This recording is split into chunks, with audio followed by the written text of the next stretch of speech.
Hi friends, അസ്സലാമു അലൈക്കും. Welcome back to my channel Darius kitchen എന്ന എൻ്റെ യൂട്യൂബ് ചാനലിലേക്ക് വീണ്ടും എല്ലാവർക്കും ഒരിക്കൽ കൂടി സ്വാഗതം. ഇന്ന് ഞാൻ വന്നിട്ടുള്ളത് എന്നത്തെയും പോലെ തന്നെ കുറച്ച് നല്ല നല്ല ടിപ്സുകളൊക്കെ കളക്ട് ചെയ്തിട്ടുണ്ട് കേട്ടോ. അപ്പോൾ വീഡിയോ എല്ലാവരും സ്കിപ്പ് ചെയ്യാതെ ഒന്ന് കാണാൻ ശ്രദ്ധിക്കുക. പിന്നെ വീഡിയോ കണ്ട് നിങ്ങൾക്ക് ഇഷ്ടമാവുകയാണെങ്കിൽ മറക്കാതെ ലൈക്കും കൂടെ ചെയ്ത് സപ്പോർട്ട് ചെയ്യണേ. അപ്പോൾ നമുക്ക് ഇന്നത്തെ ഫസ്റ്റ് ടിപ്പ് എന്താണെന്ന് നോക്കാം. ഫസ്റ്റ് ടിപ്പിനായിട്ട് ഇതാ ഞാനൊരു സ്പ്രേൻ്റെ പെട്ടി ഉണ്ടല്ലോ, ഇതാണ് കേട്ടോ എടുത്തിട്ടുള്ളത്. അപ്പോൾ ഈ ഒരു പെട്ടി തന്നെ നല്ല സ്മെല്ലുമാണ്, പിന്നെ നല്ല ഭംഗിയില്ലേ കാണാനായിട്ട്, ഗോൾഡൻ കളറൊക്കെ ആകുമ്പോൾ അല്ലേ. അപ്പോൾ നല്ല സ്പ്രേ ഒക്കെ വാങ്ങുമ്പോൾ ഇതേപോലത്തെ നല്ല മനോഹരമായിട്ടുള്ള പെട്ടിയൊക്കെ ഉണ്ടെങ്കിൽ ആരും ഒഴിവാക്കി കളയണ്ട. ഇത് വെച്ചിട്ട് നമുക്കൊരു കിടിലൻ ടിപ്പ് ഉണ്ട് കേട്ടോ ചെയ്തെടുക്കാൻ. അപ്പോൾ ഞാനിതാ ഈ ഒരു ബോട്ടിലിൻ്റെ അടപ്പ് ഭാഗമൊക്കെ ഒന്ന് വെട്ടി കൊടുക്കുന്നുണ്ട്. അപ്പോൾ നമ്മൾ അടച്ച് വെക്കുന്ന ആ ഒരു അടപ്പ് ഭാഗമൊക്കെ ഒന്ന് വെട്ടി കൊടുത്തിട്ട് ഇപ്പോൾ പ്ലെയിൻ ആയിട്ടുള്ള ഒരു അതേപോലെ ഒരു ബോട്ടിൽ പോലത്തെ ഒരു കാർഡ്ബോർഡ് പെട്ടിയാട്ടോ എടുത്തിട്ടുള്ളത്. ഇനി നമുക്ക് ഇതിലോട്ടേക്ക് വേണ്ടത് ഡബിൾ ടേപ്പ് ആട്ടോ. അപ്പം എല്ലാവരുടെ കയ്യിലും ഉണ്ടാവുമല്ലോ ഈ ഒരു ഡബിൾ ടേപ്പ്, രണ്ട് ഭാഗത്തും പശ ഉണ്ടാവുമല്ലോ ഈ ഒരു ഡബിൾ ടേപ്പിന് അല്ലേ. അപ്പോൾ ഈ ഒരു ഡബിൾ ടേപ്പിൽ നിന്നും ഒരു കുഞ്ഞു പീസ് ഇതാ ഞാൻ കത്രിക വെച്ചിട്ടൊന്ന് വെട്ടിയെടുക്കുന്നുണ്ട്.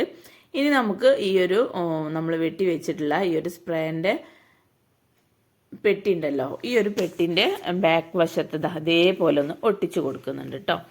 ഇനി നമുക്ക് മറുവശത്തുള്ള ആ ഒരു സ്റ്റിക്കറും കൂടെ അടർത്തി മാറ്റിയതിന് ശേഷം നമ്മളിപ്പോൾ ഇത് കുട്ടികളൊക്കെ പഠിക്കുന്ന സ്റ്റഡി ടേബിളിൻ്റെ അടുത്തൊക്കെ ഇതേപോലെ ഒന്ന് ഒട്ടിച്ചു കൊടുക്കുക. അതല്ല എന്നുണ്ടെങ്കിൽ നമ്മൾ കിച്ചണിലും ഏതെങ്കിലും ഒരു സൈഡിൽ ഒരു മൂലക്ക് ഇതേപോലെ ഒന്ന് ഒട്ടിച്ചു കൊടുത്താൽ മതി. അപ്പോൾ കിച്ചണിലൊക്കെ ആകുമ്പം നമുക്കിതിൽ നമ്മൾ കിച്ചൺ ക്ലീൻ ചെയ്യുന്ന ബ്രഷ്, അതേപോലെ വെയിറ്റ് കുറഞ്ഞ സാധനങ്ങളൊക്കെ ഉണ്ടാവുമല്ലോ, സ്പൂണ്, ഫോർക്ക്, അതേസമയം ഒരു പേന, ബുക്ക് എപ്പോഴും നമ്മൾ കിച്ചണിൽ വെക്കുന്നത് വളരെയേറെ നല്ലത് തന്നെയാണ് കേട്ടോ. നമ്മൾ കിച്ചണിൽ എന്തെങ്കിലും ഒരു ഐറ്റം കഴിഞ്ഞു പോയാൽ നമുക്ക് വേഗത്തിൽ തന്നെ ആ ഒരു പേനയും പേജും ചെറിയൊരു ബുക്ക് കൊടുത്തിട്ട് അതിൽ നോട്ട് ചെയ്ത് വെക്കാവുന്നതാണ്. അപ്പോൾ ഞാൻ എപ്പോഴും ചെയ്യുന്ന ഒരു ടിപ്പാട്ടത്. അപ്പോൾ നിങ്ങൾക്കും കൂടെ ഷെയർ ചെയ്ത് തന്നതാണ്. അപ്പോൾ അത് ഞാനിപ്പോൾ ഈ ഒരു ടാപ്പ് ഒട്ടിച്ചത് കൊണ്ട് തന്നെ നല്ലോണം ഒട്ടി നിന്നോളൂ കേട്ടോ. അപ്പോൾ വെയിറ്റ് കുറവുള്ള സാധനങ്ങൾ ഇതേപോലെ അതിലോട്ടേക്ക് ഇട്ട് വെച്ച് കൊടുക്കുക കേട്ടോ. കുട്ടികൾ പഠിക്കുന്ന സ്റ്റഡി ടേബിളിൻ്റെ അടുത്തൊക്കെ വെക്കുകയാണെങ്കിൽ അതിൽ പേന, പെൻസിൽ, റൈസർ, കത്രിക എല്ലാം ഇതേപോലെ ഇട്ട് വെക്കുക. അതേസമയം നമ്മൾ കിച്ചണിൽ വെക്കുകയാണെങ്കിൽ സ്പൂണ്, ഫോർക്ക്, ഇതേപോലെ നൈഫ്, സ്ക്രൂ ഡ്രൈവർ, പിന്നെ ഗ്യാസ് ലൈറ്റർ ഒക്കെ ഇതേപോലെ വെച്ച് കൊടുത്തു കഴിഞ്ഞാൽ ഈ ഒരു ലൈറ്ററിൻ്റെ മുകളിൽ വെള്ളമൊക്കെ നനഞ്ഞു പോയാൽ വേഗത്തിൽ തന്നെ അത് തണുത്തിട്ട് കത്തി കിട്ടാനൊക്കെ പ്രയാസമായിരിക്കും. അപ്പോൾ ഇതേപോലെ നമ്മൾ ഹാങ് ചെയ്ത് വെക്കുകയാണെങ്കിൽ ഒരിക്കലും ഇതിൽ നനവോ വെള്ളമോ ചെളിയൊന്നും പറ്റി പിടിക്കാൻ ചാൻസ് ഇല്ല. അപ്പോൾ എന്തായാലും ഈ ഒരു രീതിയിൽ നിങ്ങൾ ചെയ്തെടുക്കാൻ മറക്കരുത്. അതേപോലെ ഇന്നത്തെ നെക്സ്റ്റ് ടിപ്പ് എന്താണെന്ന് നോക്കാം. അടുത്ത ടിപ്പ് കാണിക്കുന്നത് നമ്മളെല്ലാവരുടെ കയ്യിലും ഇതേപോലെ സെല്ലോ ടേപ്പും അതേപോലെ മാസ്കിൻ ടേപ്പും ഡബിൾ ടേപ്പും എല്ലാം ഉണ്ടാവുമല്ലോ അല്ലേ. അപ്പോൾ ഒരു വീടാകുമ്പോൾ അതെല്ലാം വേണമല്ലോ അല്ലേ. എന്തെങ്കിലും ചെറിയൊരു അത്യാവശ്യം വന്നു കഴിഞ്ഞാൽ നമുക്ക് ഒട്ടിക്കണമൊക്കെ ഉണ്ടെങ്കിൽ എന്തായാലും ഇത് വേണ്ടി വരും. അപ്പോൾ നമുക്ക് പെട്ടെന്ന് ധൃതിയിൽ നമ്മൾ എടുക്കുന്ന സമയത്ത് ആ ഒരു അറ്റഭാഗം കണ്ടുപിടിക്കാനൊക്കെ നമുക്ക് പ്രയാസമായിരിക്കും. ഡബിൾ ടേപ്പിൻ്റെ മാസ്കിൻ ടേപ്പിൻ്റെതൊക്കെ അല്ലേ, അറ്റഭാഗം കണ്ടുപിടിക്കാൻ ഒരുപാട് പ്രയാസമായിരിക്കും. അപ്പോൾ നമ്മളിങ്ങനെ നഖം കൊണ്ടിട്ട് ഇങ്ങനെ കുത്തി നോക്കും അറ്റഭാഗം കണ്ടുപിടിക്കാനായിട്ട്.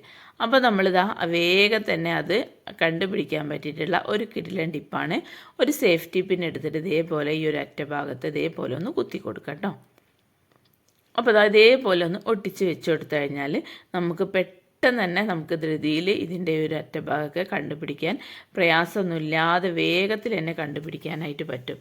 ഈ ഒരു പിന്നത് അതേപോലെ ഒന്ന് വലിച്ച് എടുത്തു കഴിഞ്ഞാൽ വേഗം തന്നെ നമുക്കിതിൻ്റെ ഈ ഒരു ടാപ്പിൻ്റെ അറ്റഭാഗം കണ്ടെത്താനായിട്ട് പറ്റും കേട്ടോ. അപ്പോൾ എന്തായാലും ഈ ഒരു രീതിയിലും നിങ്ങൾ ചെയ്തിട്ട് നോക്കാം കേട്ടോ. ഏത് ടേപ്പായാലും ഇതിൻ്റെ മുകളിൽ ഇതേപോലെ ഒന്ന് ഒട്ടിച്ചു കൊടുത്താൽ മതി. ഇനിയിപ്പോൾ പിന്നില്ല എന്നുണ്ടെങ്കിൽ ഒരു കുഞ്ഞ് കടലാസായാലും ഇതേപോലെ ഈ ഒരു തുമ്പ് ഭാഗത്തൊന്ന് വെച്ചിട്ട് ഇങ്ങനെ ഒട്ടിച്ചു കൊടുത്താൽ മതി. അപ്പോൾ നമുക്ക് പെട്ടെന്ന് തന്നെ ഇതിൻ്റെ തലഭാഗം കണ്ടുപിടിക്കാനായിട്ട് പറ്റും. അപ്പോൾ എല്ലാവരും ഈ ഒരു കുഞ്ഞു ടിപ്പും കൂടെ ഒന്ന് ചെയ്തെടുക്കാൻ മറക്കല്ലേ. ഇനി നമുക്ക് ഇന്നത്തെ നെക്സ്റ്റ് ടിപ്പിലോട്ട് പോകാം. പിന്നെ ദാരിയസ് കിച്ചണിൽ ഞാനിടുന്ന എല്ലാ വീഡിയോസും എളുപ്പത്തിൽ ചെയ്തെടുക്കാൻ പറ്റിയിട്ടുള്ള ടിപ്സുകളാട്ടോ. സബ്സ്ക്രൈബ് ചെയ്യാതെ കാണുന്ന ഏതെങ്കിലും കൂട്ടുകാരുണ്ടെങ്കിൽ പ്ലീസ് ഒന്ന് പോയി സബ്സ്ക്രൈബ് ചെയ്ത് സപ്പോർട്ട് ചെയ്യണേ. ഇനി ഇന്നത്തെ നെക്സ്റ്റ് ടിപ്പ് എന്താണെന്ന് നോക്കാം. അടുത്ത ടിപ്പ് കാണിക്കുന്നത് നമ്മളെല്ലാവരും മിക്സീൻ്റെ ജാർ ഉപയോഗിക്കുന്നവരാണല്ലോ അല്ലേ. ഒരു ദിവസം ഒരു പ്രാവശ്യമെങ്കിലും ഉപയോഗിക്കാതിരിക്കില്ലല്ലോ അല്ലേ. അപ്പോൾ നമ്മൾ കൂടുതൽ ഇങ്ങനെ യൂസ് ചെയ്ത് കഴിഞ്ഞാൽ ഇതിൻ്റെ ഈ ഒരു വാഷർ പെട്ടെന്ന് തന്നെ ലൂസായി പോകും. നമ്മൾ കുക്കറിൻ്റെ വാഷറൊക്കെ ലൂസാവുന്നത് പോലെ തന്നെ ഈ ഒരു അടപ്പിൻ്റെ വാഷറും വേഗത്തിൽ തന്നെ ലൂസായി പോകും. അപ്പോൾ ലൂസായി പോയി കഴിഞ്ഞാൽ പിന്നെ നമുക്ക് ആ ജാർ ഉപയോഗിക്കാൻ തന്നെ പ്രയാസമായിരിക്കും. നമ്മൾ എന്തെങ്കിലും അരയ്ക്കുന്ന സമയത്തൊക്കെ ആയിരിക്കും വെള്ളം കുറച്ച് ഒഴിച്ചെടുത്ത് കഴിഞ്ഞാൽ വേഗത്തിൽ തന്നെ അത് ചീറ്റി പുറത്തോട്ടേക്കൊക്കെ പോകാൻ ചാൻസ് ഉണ്ട് ഈ ഒരു വാഷർ ലൂസായി കഴിഞ്ഞാൽ. അപ്പോൾ നമ്മൾ താൽക്കാലികമായിട്ട് ചെയ്യാൻ പറ്റിയിട്ടുള്ള ഒരു കിടിലൻ ടിപ്പാട്ടത്. ഈ ഒരു വാഷർ ലൂസായി കഴിഞ്ഞാൽ നമ്മൾ മാറ്റുന്നതിൻ്റെ മുന്നേ ആയിട്ട് ഇതേപോലെ ഒരു റബ്ബർ ബാൻഡ് എടുക്കുക. എന്നിട്ട് ഈ ഒരു വാഷറിൻ്റെ മുകളിൽ ഇതേപോലെ ഒന്ന് ഇട്ട് കൊടുക്കുക കേട്ടോ. ചുറ്റിലും ഇതേപോലെ ഇട്ട് കൊടുത്തു കഴിഞ്ഞാൽ എത്ര ലൂസായിട്ടുള്ള വാഷറാണെങ്കിലും നമുക്ക് ടൈറ്റായി കിട്ടാനായിട്ട് പറ്റും ഈ ഒരു രീതിയിൽ നമ്മൾ ചെയ്തെടുക്കുന്ന സമയത്ത് കേട്ടോ. ഇനി ഒരു റബ്ബർ ബാൻഡ് ഇട്ടിട്ട് ടൈറ്റ് ആവുന്നില്ല എങ്കിൽ ഒരു റബ്ബർ ബാൻഡും കൂടെ ഇതേപോലെ ഒന്ന് ഇട്ട് കൊടുക്കുക. അപ്പോൾ നല്ല രീതിയിൽ തന്നെ അവിടെ ടൈറ്റായിട്ട് നിന്നോളും. ഇനി ഒരിക്കലും വാഷർ ഊരി പോകുന്ന ആ ഒരു പ്രശ്നം ഉണ്ടാവില്ല കേട്ടോ. അപ്പോൾ എന്തായാലും ഈ ഒരു ടിപ്പും കൂടെ നിങ്ങൾ ചെയ്തെടുക്കാൻ മറക്കരുത്. വാഷർ ലൂസായി എന്ന് വിചാരിച്ചിട്ട് നമ്മൾ മിക്സിൻ്റെ ഈ ഒരു ജാറ് മൂലക്കൽ ഇടേണ്ട ഒരു ആവശ്യമില്ല കേട്ടോ. ഇതേപോലത്തെ റബ്ബർ ബാൻഡ് ഉണ്ടെങ്കിൽ നമുക്കത് യൂസ്ഫുൾ ആയിട്ട് ചെയ്യാൻ പറ്റും. എന്തായാലും ഈ ഒരു രീതിയിലും നിങ്ങൾ ചെയ്തെടുക്കാൻ മറക്കരുത്. ഇനി ഇന്നത്തെ അടുത്ത ടിപ്പ് എന്താണെന്ന് നോക്കാം. ഒരു പാത്രത്തിലോട്ട് ഞാൻ കുറച്ച് വെള്ളം എടുത്തിട്ടുണ്ട്. ഇനി ഈ ഒരു വെള്ളത്തിലോട്ടേക്ക് നമ്മൾ ഒഴിഞ്ഞ പേസ്റ്റ് ട്യൂബൊക്കെ കയ്യിലുണ്ടെങ്കിൽ ഇതേപോലെ അതിലോട്ടേക്ക് ഒഴിച്ചു കൊടുക്കുക കേട്ടോ. അപ്പോൾ ഒഴിഞ്ഞ പേസ്റ്റ് ട്യൂബൊക്കെ ഉണ്ടെങ്കിൽ കത്രിക വെച്ചിട്ട് ഒന്ന് കട്ട് ചെയ്തെടുക്കുക. എന്നിട്ട് അതിൻ്റെ ഉള്ളിൽ ഈ ഒരു ട്യൂബിൻ്റെ ഉള്ളിൽ ഒരുപാട് പേസ്റ്റ് ഉണ്ടാവും കേട്ടോ. ഈ ഒരു മൂലക്കും വരയിലൊക്കെ അടിഞ്ഞ് കിടപ്പുണ്ടാവും ഒരുപാട് പേസ്റ്റുകൾ. അപ്പോൾ നമ്മൾ കത്രി വെച്ച് കട്ട് ചെയ്ത് കൊടുത്തു കഴിഞ്ഞാൽ നമുക്ക് കാണാനായിട്ട് പറ്റും. ഇനി നമുക്ക് ഈ ഒരു വെള്ളത്തിലോട്ടേക്ക് ഈ ഒരു പേസ്റ്റ് എല്ലാം ഒന്ന് മിക്സ് ചെയ്ത് കൊടുക്കുക കേട്ടോ. ഈ ഒരു ട്യൂബിൻ്റെ ഉള്ളിൽ കുറച്ച് വെള്ളം എടുത്തിട്ട് കൈ വെച്ചിരുതാ ഇതേപോലെ ഒന്ന് ഒരിച്ചെടുക്കുക. അപ്പോൾ നമുക്ക് ഇതിൻ്റെ ഉള്ളിലുള്ള ആ ഒരു പേസ്റ്റൊക്കെ ഈ ഒരു വെള്ളത്തിലോട്ടേക്ക് ഇറങ്ങി കിട്ടാനായിട്ട് പറ്റും കേട്ടോ. അപ്പോൾ ഈ ഒരു വെള്ളം നല്ല പതയും ഉണ്ടാവും, പിന്നെ നല്ലൊരു സ്മെല്ലും ആയിരിക്കും പേസ്റ്റിൻ്റെ. അപ്പോൾ നമുക്ക് ഈ ഒരു വെള്ളം എന്താ ചെയ്യുന്നത് വെച്ചാൽ നമ്മുടെ വീട്ടിലുള്ള പഴയ ചില്ലുപാത്രങ്ങളൊക്കെ ഉണ്ടാവില്ല, നമ്മൾ ഉപയോഗിക്കാത്ത ചില്ലുപാത്രങ്ങൾ, അതേപോലെ കുഴൽ കിണറിലെ വെള്ളം ഉപയോഗിക്കുന്നവരാണെങ്കിൽ നമ്മൾ എപ്പോൾ സോപ്പിട്ട് കഴുകിയാലും ആ ഒരു ഗ്ലാസ്സിനൊക്കെ ഭയങ്കര ഒരു മങ്ങലായിരിക്കും. എത്ര നമ്മൾ കഴുകിയാലും ഒരു മങ്ങൽ മാറില്ല. എന്താ വെച്ചാൽ ഈ ഒരു കുഴൽ കിണറിലെ വെള്ളം ഉപയോഗിക്കുന്നവർ. അപ്പോൾ നമുക്ക് ഈ ഒരു ഗ്ലാസ്സൊക്കെ മങ്ങിയിട്ടുള്ള ഗ്ലാസ് നല്ല രീതിയിൽ തന്നെ ക്ലീൻ ചെയ്തെടുക്കാൻ പറ്റിയിട്ടുള്ള ഒരു കിടിലൻ ടിപ്പ് തന്നെയാട്ടത്. അപ്പോൾ നിങ്ങൾ പാത്രം എടുക്കുമ്പോൾ കുറച്ച് വലിപ്പമുള്ള പാത്രത്തിൽ എടുക്കാനായിട്ട് ശ്രദ്ധിക്കട്ടോ. ഒരുപാട് പാത്രം ക്ലീൻ ചെയ്യാനുണ്ടെങ്കിൽ കുറച്ച് വട്ടമുള്ള പാത്രത്തിൽ തന്നെ ഇത് ചെയ്യാനായിട്ട് നോക്കട്ടോ. അപ്പോൾ ഞാനിവിടെ കുഞ്ഞു പാത്രത്തിലാണ് ചെയ്തിട്ടുള്ളത്. അപ്പോൾ ഞാൻ ഒരു കുപ്പി ഗ്ലാസ് ആട്ടോ എടുത്തിട്ടുള്ളത്. ഇത് നമ്മൾ പൊടി പിടിച്ചിട്ടുള്ള ഒരു ഗ്ലാസ് ആട്ടത് ഉപയോഗിക്കാത്ത. അപ്പോൾ നമുക്ക് ഈ ഒരു ഗ്ലാസ് എത്രയും പെട്ടെന്ന് തന്നെ ക്ലീൻ ചെയ്തെടുക്കുക എന്നുള്ളത് നോക്കാം. അപ്പോൾ കുറച്ച് സമയം ഈ ഒരു സൊല്യൂഷനിൽ ഇതേപോലെ ഒന്ന് ഇട്ട് കൊടുക്കുക. എന്നിട്ട് നമുക്ക് സ്ക്രബ്ബർ വെച്ച് ഒന്നും ഉരയ്ക്കേണ്ട ആവശ്യമില്ല. സോപ്പും പൊടിയോ ഡിഷ് വാഷോ സ്ക്രബ്ബറോ ഒന്നും വേണ്ട കേട്ടോ. കൈ വെച്ചിട്ട് തന്നെ ഇതേപോലെ ഒന്ന് റബ്ബ് ചെയ്ത് കൊടുക്കുക കേട്ടോ. അപ്പോൾ വേഗത്തിൽ തന്നെ നമുക്ക് ഈ ഒരു ഗ്ലാസ് ക്ലീൻ ചെയ്തെടുക്കാനായിട്ട് പറ്റും. എത്ര മങ്ങിയിട്ടുള്ള ഗ്ലാസ് ആയാലും, അതേപോലെ എത്ര മെഴുക്കുള്ള ഗ്ലാസ് ആണെങ്കിലും, എത്ര പഴയ പാത്രങ്ങളായാലും നമുക്ക് പുതുമയോടെ ഇരിക്കാനായിട്ട് പറ്റും ഈ ഒരു രീതിയിൽ നമ്മൾ ചെയ്യുന്ന സമയത്ത് കേട്ടോ. ഇനി നമുക്ക് ഈ ഒരു ഗ്ലാസ് കഴുകിയിട്ട് കാണിച്ചു തരാം. അപ്പോൾ അതാ കണ്ടില്ലേ, നല്ല രീതിയിൽ തന്നെ വെട്ടിത്തിളങ്ങുന്ന ഗ്ലാസ്സായി മാറിയിട്ടുണ്ട്. എടുക്കാത്ത പൊടി പിടിച്ചിട്ടുള്ള ഗ്ലാസ് ആയിരുന്നു. നല്ല രീതിയിൽ തന്നെ എനിക്ക് ക്ലീൻ ചെയ്തെടുക്കാനായിട്ട് പറ്റിയിട്ടുണ്ട് കേട്ടോ. കണ്ണാടി പോലെ ആയിട്ടുണ്ട്. അപ്പോൾ നിങ്ങളും ഈ ഒരു രീതിയിൽ ചെയ്തെടുക്കാൻ മറക്കരുത്. അതേസമയം നമുക്ക് ഈ ഒരു നമ്മൾ ഗ്ലാസ് കഴുകിയിട്ടുള്ള ഈ ഒരു പേസ്റ്റിൻ്റെ ലിക്വിഡ് നമ്മൾ ഇനിയിപ്പോൾ ഒഴിവാക്കണ്ട. ബാക്കിയുള്ള ലിക്വിഡ് നമുക്കിതാ പാത്രങ്ങൾ, സ്റ്റീൽ പാത്രങ്ങൾ ഒക്കെ കഴുകി തേച്ചൊരിച്ച് കൊടുക്കുക. അതേസമയം തന്നെ നമ്മുടെ കിച്ചൺ സിങ്ക് നമ്മൾ പാത്രം കഴുകുന്ന സമയത്ത് ആ ഒരു പാത്രത്തിലെ മെഴുക്കൊക്കെ ഉള്ളത് കൊണ്ട് തന്നെ സിങ്കിനൊക്കെ മങ്ങലുണ്ടായിരിക്കും. അപ്പോൾ നമുക്ക് ആ ഒരു കിച്ചൺ സിങ്കിലും ഇത് കുറച്ച് ഒഴിച്ചു കൊടുക്കട്ടെ. ഈ ഒരു വെള്ളം കുറച്ച് ഒഴിച്ചതിന് ശേഷം ഒരു സ്ക്രബ്ബർ വെച്ചിട്ട് ഇതേപോലെ ഒന്ന് ഒഴിച്ചു കൊടുക്കുക. ഈ ഒരു ലൈനിൻ്റെ ഇടയിലൊക്കെ ഒരുപാട് അഴുക്കും, അതേപോലെ നമ്മൾ മീനൊക്കെ കഴുകിയിട്ടുണ്ടെങ്കിൽ ആ ഒരു മീനിൻ്റെ ബാഡ് സ്മെല്ലൊക്കെ ഈ ഒരു സിങ്കിലുണ്ടാവും. അപ്പോൾ നമുക്ക് ആ ഒരു സിങ്കിലുണ്ടാവുന്ന ഉളുമ്പും മണവും അതേപോലെ തന്നെ ബാഡ് സ്മെല്ലും എല്ലാം നമുക്ക് പോയി കിട്ടാനായിട്ട് പറ്റും. നമ്മൾ ഇതിലോട്ടേക്ക് ഡിഷ് വാഷോ ലിക്വിഡോ ഒന്നും ഒഴിക്കേണ്ട ആവശ്യമില്ല. ഇത് ചെറുതായിട്ടൊരു പതയും ഉണ്ടാവും, അതേസമയം തന്നെ നല്ലൊരു സ്മെല്ലും ഉണ്ടാവും കേട്ടോ പേസ്റ്റിൻ്റെ. പിന്നെ നമുക്ക് സ്റ്റീൽ പാത്രം ആയാലും കുപ്പിപ്പാത്രങ്ങളായാലും എല്ലാം നമുക്ക് വെട്ടിത്തിളങ്ങുന്ന പാത്രങ്ങളായി കിട്ടാനായിട്ട് പറ്റും. നമ്മളെ പല്ല് തേക്കുന്ന പേസ്റ്റാണല്ലോ, പല്ല് തേക്കുന്നത് പല്ലിന് വെണ്മ കിട്ടാനാണല്ലോ, അതേസമയം തന്നെ പാത്രങ്ങൾക്കും നല്ല വെണ്മ കിട്ടാനായിട്ട് പറ്റും ഈ ഒരു രീതിയിൽ നമ്മൾ ചെയ്തെടുക്കുന്ന സമയത്ത് കേട്ടോ. അപ്പോൾ പേസ്റ്റ് മാത്രം മതി, ഇതിലോട്ടേക്ക് ഒന്നും ചേർത്ത് കൊടുക്കേണ്ട ആവശ്യമില്ല. അപ്പോൾ നിങ്ങളും ഈ ഒരു രീതിയിൽ ചെയ്തെടുക്കാൻ മറക്കരുതേ. ഇനി നമുക്ക് ഇന്നത്തെ അടുത്ത ടിപ്പ് എന്താണെന്ന് നോക്കാം. അടുത്ത ടിപ്പ്, നമ്മൾ വലിയ പേസ്റ്റ് ട്യൂബൊക്കെ ഉപയോഗിക്കുന്നവരാണെങ്കിൽ പേസ്റ്റ് ട്യൂബ് വെട്ടി അതിൻ്റെ ഉള്ളിലെ പേസ്റ്റൊക്കെ കഴുകി കളഞ്ഞതിന് ശേഷം നമ്മൾ ഉപയോഗിക്കുന്ന ഈ ഒരു ചിരവുണ്ടാവല്ലോ, ഈ ഒരു ചിരവിൻ്റെ നാക്കിന് നമ്മൾ എപ്പോഴും ഇതേപോലത്തെ ഒരു അടപ്പിട്ട് കൊടുക്കല്ലോ. അതിൻ്റെ മുകളിൽ ഉറുമ്പുകൾ, പ്രാണികൾ, പല്ലിയൊക്കെ വരാൻ ചാൻസ് ഉണ്ട്. നമ്മൾ തേങ്ങ ചിരവി വെക്കുന്നതാണല്ലോ അല്ലേ. അപ്പോൾ നമുക്ക് അവയൊന്നും വരാതിരിക്കാനും അതുമാത്രമല്ല നമ്മുടെ കൈയൊക്കെ തട്ടിയിട്ട് കോറിപ്പോവാനൊക്കെ ചാൻസ് ഉണ്ട്. ചെറിയ കുട്ടികളൊക്കെ ഉള്ള വീടാകുമ്പോൾ പ്രത്യേകിച്ച് നമ്മൾ എന്തായാലും ഈ ഒരു ചിരവയ്ക്ക് ഇതേപോലെ കവറിട്ട് കൊടുക്കുന്നത് മസ്റ്റായിരിക്കും കേട്ടോ. അപ്പോൾ നമ്മൾ ഈ ഒരു കവർ ഇല്ല എന്നുണ്ടെങ്കിൽ വലിയ പേസ്റ്റ് ട്യൂബ് ഉണ്ടെങ്കിൽ ഇതേപോലെ ഇട്ട് കൊടുക്കുക. അപ്പോൾ അതിൻ്റെ മുകളിൽ വരുന്ന പ്രാണികളെ ഒഴിവാക്കാനും നമ്മുടെ കൈ തട്ടിയിട്ട് മുറിയാതിരിക്കാനും ഒക്കെ നമുക്ക് നല്ല യൂസ്ഫുൾ ആയിട്ടുള്ള ടിപ്പ് തന്നെയാട്ടത്. അപ്പോൾ എന്തായാലും ഇത് ചെയ്ത് നോക്കണേ. അതേസമയം തന്നെ നമ്മൾ യാത്രയിൽ കത്രികയൊക്കെ കൊണ്ടുപോകണം എന്നുണ്ടെങ്കിൽ നല്ലൊരു കത്രിക കവറായിട്ട് നമുക്കിത് ഉപയോഗിക്കാം കേട്ടോ. കത്രികയൊക്കെ നല്ല മൂർച്ചയുള്ളതല്ലേ, കത്തിയായാലും കത്രിക ആയാലും ഒക്കെ.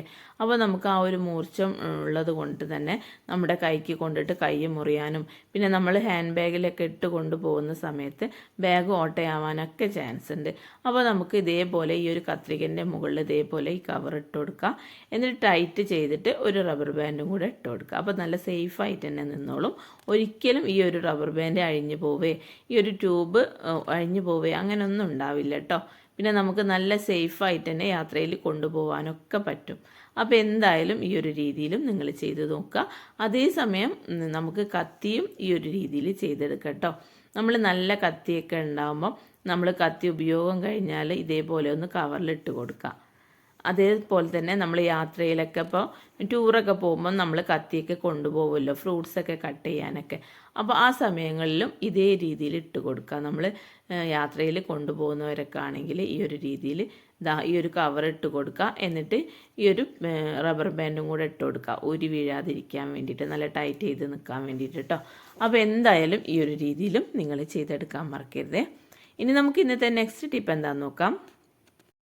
ടിപ്പിനായിട്ട് ഞാനിതാ ഒരു വെളിച്ചെണ്ണൻ്റെ കവറാണ് കേട്ടോ എടുത്തിട്ടുള്ളത്. അപ്പോൾ വെളിച്ചെണ്ണ ഓയിലൊക്കെ നമ്മൾ പാക്കറ്റ് വാങ്ങിയിട്ട് ബോട്ടിലേക്ക് ഒഴിച്ച് വെക്കുന്നവരാണെങ്കിൽ ഈ ഒരു കവറിൽ ഒരുപാട് വെളിച്ചെണ്ണ ഉണ്ടാവും. അപ്പോൾ നമുക്ക് ആ ഒരു കവർ വെച്ചിട്ടുള്ള ഒരു കിടിലൻ ടിപ്പാട്ടോ കാണിക്കാൻ പോകുന്നത്. അപ്പോൾ അതാ ഞാൻ വെളിച്ചെണ്ണ ബോട്ടിലേക്ക് ഒഴിച്ചതിൻ്റെ ബാക്കി പാക്കറ്റാണ്. ഇനി നമുക്ക് ഈ ഒരു പാക്കറ്റ് ഒരു കത്രിക വെച്ചിട്ട് ഒന്ന് കട്ട് ചെയ്തെടുക്കാം കേട്ടോ. അപ്പോൾ അത് ഞാൻ കട്ട് ചെയ്തിട്ട് കുഞ്ഞു കുഞ്ഞു പീസാക്കി എടുത്തിട്ടുണ്ട്. ഇനി നമുക്കിത് ചെയ്യാൻ പോകുന്നത്, ഈ ഒരു പീസിൽ ഒരുപാട് വെളിച്ചെണ്ണ ഉണ്ടാവും. അപ്പോൾ അതാ കണ്ടില്ലേ, എൻ്റെ കൈ ഇത് കട്ട് ചെയ്തപ്പം തന്നെ എൻ്റെ കയ്യിലാകെ ഈ ഒരു എണ്ണമയം വന്നിട്ടുണ്ട്. ഇനി നമുക്ക് ഈ ഒരു എണ്ണ നമുക്ക് തലയിൽ തേച്ച് കൊടുക്കുക. അതല്ല എന്നുണ്ടെങ്കിൽ നമ്മളെ ഡോറിന് ഇപ്പോൾ മഴക്കാലമല്ലേ, തണുപ്പൊക്കെ ആയത് കാരണം ഡോറിന് ഭയങ്കര ടൈറ്റായിരിക്കും. അതിൻ്റെ ആ ഒരു വിജാവിരിക്കൊക്കെ ഭയങ്കരമായിട്ട് സൗണ്ട് ഉണ്ടാവും ടൈറ്റ് ആയത് കൊണ്ടിട്ട്. നമ്മൾ ഡോറ് അടയ്ക്കുന്നതും തുറക്കുന്നൊക്കെ സമയത്ത് ഒരു പിടുത്തൊക്കെ ഉണ്ടാവും. അപ്പം നമുക്ക് തണുപ്പായത് കൊണ്ടുള്ള ആ ഒരു പിടുത്തം ഒഴിവാക്കാനും അതേപോലെ തന്നെ ആ ഒരു സൗണ്ട് ഇല്ലാതിരിക്കാനും നമുക്ക് വിജാവിരിക്കൊക്കെ തുരുമ്പ് വരാതിരിക്കാനൊക്കെ വേണ്ടിയിട്ട് ഈ ഒരു പാക്കറ്റിൻ്റെ പീസ് വെച്ചിട്ട് ഇതേപോലെ ഒന്ന് ഉരച്ചു കൊടുക്കുക. ഈ ഒരു വിജാവിരിൻ്റെ സ്ക്രൂവിൻ്റെ ഭാഗങ്ങളിലൊക്കെ ഇതേപോലെ ഉരച്ചു കൊടുക്കുന്ന സമയത്ത് ഒരിക്കലും ഈ ഒരു വിജാവിരിക്ക് തുരുമ്പെടുക്കാൻ ചാൻസ് ഇല്ല. അതേപോലെ തന്നെ ടൈറ്റായി പോകാനും ചാൻസ് ഇല്ല കേട്ടോ. നല്ല സ്മൂത്തായിരിക്കും. നമ്മൾ ഡോർ അടയ്ക്കുന്നതും തുറക്കുന്നൊക്കെ സമയത്ത് സൗണ്ട് ഉണ്ടാവില്ല, നല്ല സ്മൂത്തായിരിക്കാനും പറ്റും. പിന്നെ ഒരിക്കലും തുരുമ്പ് കറ പിടിക്കാനും ചാൻസ് ഇല്ല കേട്ടോ. അപ്പോൾ ഇനിയിപ്പോൾ ആരും ഈ ഒരു പാക്കറ്റ് ഒഴിവാക്കണ്ട. അതേപോലെ കുഞ്ഞു കുഞ്ഞു പീസസ് ആക്കിയിട്ട് ഈ ഒരു രീതിയിൽ നിങ്ങളും ചെയ്ത് നോക്കാൻ മറക്കരുതേ. അതേസമയം തന്നെ നമ്മുടെ വീട്ടിലുള്ള ഈ ഒരു മരത്തവികളൊക്കെ ഉണ്ടാവുമല്ലോ, നമ്മൾ നോൺ സ്റ്റിക്കിൻ്റെ പാത്രങ്ങളൊക്കെ ഉപയോഗിക്കുമ്പോൾ ഈ ഒരു മരത്തവിയാണല്ലോ ഉപയോഗിക്കുക അല്ലേ. അപ്പോൾ നമ്മൾ ഈ ഒരു മരത്തവി ഇങ്ങനെ എടുത്ത് വെച്ച് കഴിഞ്ഞാൽ ഇപ്പോൾ തണുപ്പൊക്കെ ആണല്ലോ, വേഗത്തിൽ തന്നെ പൂപ്പൽ വരാൻ ചാൻസ് ഉണ്ട്. അപ്പോൾ നമുക്ക് ആ ഒരു പൂപ്പൽ വരാതിരിക്കാൻ വേണ്ടിയിട്ട് ഈ ഒരു കവർന്ന് ഒരു പീസ് എടുത്തിട്ട് ഇതിൻ്റെ മുകളിലേക്ക് ഇതേപോലെ ഒന്ന് തേച്ച് കൊടുക്കുന്നുണ്ട് കേട്ടോ. ഇങ്ങനെ തേക്കുന്ന സമയത്ത് നമുക്ക് ഈ ഒരു മരത്തവികളൊക്കെ നല്ല പുതുമയോടെ ഇരിക്കാനായിട്ട് പറ്റും. പുതിയതുപോലെ തന്നെ ഉണ്ടാവും കേട്ടോ ഈ ഒരു തവികളൊക്കെ. അപ്പോൾ എന്തായാലും ഈ ഒരു രീതിയിലും നിങ്ങൾ ചെയ്ത് നോക്കുക. ഈ ഒരു പാക്കറ്റ് ആരും ഒഴിവാക്കി കളയേണ്ട ആവശ്യമില്ല. ഇതേപോലത്തെ ടിപ്പിനായിട്ട് നമുക്ക് ഉപയോഗിക്കാം കേട്ടോ. അതേപോലെ തന്നെ നമ്മുടെ വീട്ടിലെ പത്തിരിപ്പലക, മരത്തിൻ്റെ പത്തിരിപ്പലകൊക്കെ ആണെങ്കിൽ എന്തായാലും ഇതേപോലെ ഒന്ന് തേച്ച് കൊടുക്കുക. അതേപോലെ മരത്തിൻ്റെ കട്ടിംഗ് ബോർഡ് അതൊക്കെ ഉണ്ടെങ്കിൽ നമുക്ക് ഇതേപോലെ ഈ ഒരു ഓയിൽ കവർ വെച്ചിട്ട് ഇതേപോലെ ഒന്ന് തേച്ച് വരച്ച് കൊടുത്തു കഴിഞ്ഞാൽ എപ്പോഴും നമുക്കത് പുതുമയോടെ ഇരിക്കാനായിട്ട് പറ്റും. അപ്പോൾ അതിൻ്റെ മുകളിലുള്ള ആ ഒരു പൂപ്പലും ഒഴിവായി കിട്ടാനായിട്ട് പറ്റും. അപ്പോൾ എന്തായാലും നിങ്ങളും ഈ ഒരു രീതിയിൽ ചെയ്തെടുക്കാൻ മറക്കരുത്. അപ്പോൾ ഇത്രയേ ഉള്ളൂ. ഇതൊക്കെയാണ് ഇന്നത്തെ എൻ്റെ കുഞ്ഞു കുഞ്ഞു ടിപ്സുകൾ. വീഡിയോ ഇവിടെ വൈൻഡപ്പ് ചെയ്യാൻ പോവാണ്.